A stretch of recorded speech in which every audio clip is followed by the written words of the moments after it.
Halo Flowers plus 62, jumpa lagi dengan aku Siriska, si gadisnya seperantau. Oke, ada yang tahu nggak sih apa itu the law of assumption?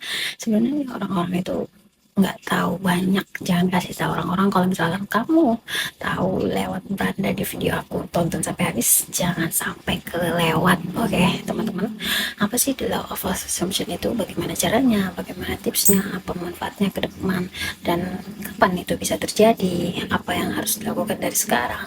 Itu semua pertanyaan tuh, ya kamu tahu tips-tipsnya. Kamu ingin memberikan yang terbaik kepada diri kamu sendiri, kamu ingin memberikan yang hal-hal semua yang kau impikan itu bisa kamu gapai. Sebenarnya itu gampang banget sih gitu. Misalkan kamu lakuin sesuatu hal yang berharga, misalkan sebelum tidur kamu asosiasikan diri kamu, ya kamu udah berada di suasana yang bahagia, hati yang tenang, yang adem. Dan apa yang aku impikan, misalkan di tahun ini kan banyak ya orang-orang yang anak-anak muda yang lulus SMA, dan tahun ini mereka akan melanjut kemana dan bingung mau ngapain, antara yang pertama mau nikah, mau kuliah, terus lanjut untuk S1 S2, atau lanjut kerja, atau ya sudah rebahan aja di rumah. Pasti pilihan-pilihan itu banyak terbengkalai ya, dan nggak tahu gimana mereka caranya bisa menggapai semua itu. Oke, saya dulu juga pernah mengalami hal seperti itu. Di saat getar-getirnya orang pengen kuliah, aku hanya duduk dan diam di situ. Ya Allah, gimana ya caranya gitu, sedangkan aku nggak punya biaya ke sana, biaya semua yang cover tentang biaya adminnya, ya uang nggak punya. Terus padahal mimpi aku udah setinggi langit, pengen kuliah seperti kakak-kakakku dan pengen yang gratis gitu. Dan aku nggak mau di apa ya, agak menganggur atau ya untuk ditunda setahun lagi. Bener nggak mau, karena aku yakin Allah itu akan berpihak sama orang yang mau berusaha, yang mau ikhtiar, yang mau berdoa terus, yang mau melibatkan semua urusannya ke Allah gitu. Sebenarnya Allah udah mengatur skenario yang terindah untuk kita, tapi gimana caranya kita mau menggapai hal-hal yang kita inginkan, itu yang harus kita tahan api dari sekarang. Itu kita harus tahu cara gimana, apa yang harus kita lakukan, apa yang harus kita maksimalkan untuk sekarang, peluang-peluang apa yang bisa kita gapai gitu. Sementara ya it's okay kalau kamu sekarang masih galau, masih belum bisa move on dengan apa yang telah terjadi sebelumnya. Iya kan, dari sekarang kamu butuh untuk sukses atau untuk gagal gitu. Kalau misalnya kamu pengen untuk gagal, berarti kamu nggak ngapain, kamu tinggal rebahan aja.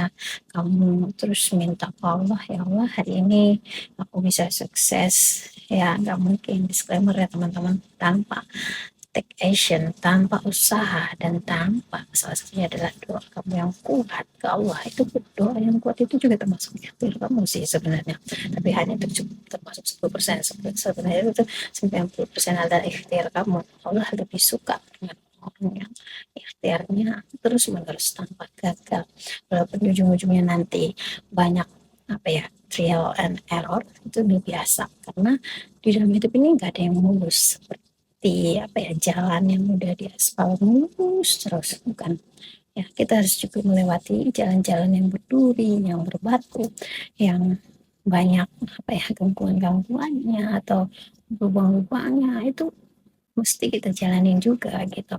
Allah nggak ngasih sembarangan. Dengan kepercayaan kita sekarang ya, dengan kamu yakin Allah ngasih yang terbaik, tanpa ikhtiar Allah nggak akan mengabulin permintaan kamu. Karena sesungguhnya orang-orang yang bisa ikhtiarnya tinggi, ya vibrasinya tinggi, high vibrasinya tinggi, dan semua afirmasi ini tinggi, itu Allah akan memberikan yang terbaik. Ya sama, dulu aku juga sama, enggak seperti yang diharapkan dari sekarang gitu. Dulu ya cuman karena aku yakin dan ikhtiar aku, ya Allah aku mengusahakan semua cara, aku telepon saudara yang di Jakarta, aku telepon paman-paman aku untuk terus minta doa ke ibu aku gitu, ke almarhum aku, dan pasti ngasih gitu. Kalau misalkan kamu udah ada usaha yang maksimal, jadi jangan bosan untuk berdoa ke Allah, terus dibanyakin dan gak sama sekali ya menuntut Allah gitu secepat-cepatnya. Mimpi kamu itu nggak bisa terburu-buru gitu.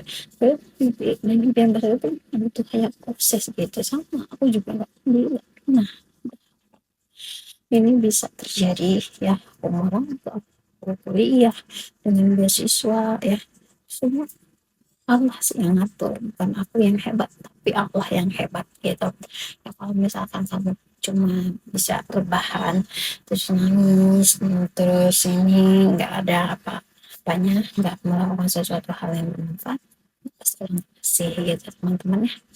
Cobalah kita damai dengan diri kita sendiri ya. Misalkan kamu afirmasiin diri kamu seperti ini, ya Allah, aku asumsikan diri aku sudah kuliah, sudah di lingkungan sosial ya, yang baik dan benar, aku bisa sanggup dengan apa ilmu yang aku dapat di sana dan bergaul dengan baik, dan lingkungannya lebih ramah dan bisa aku nikmatin suatu saat nanti.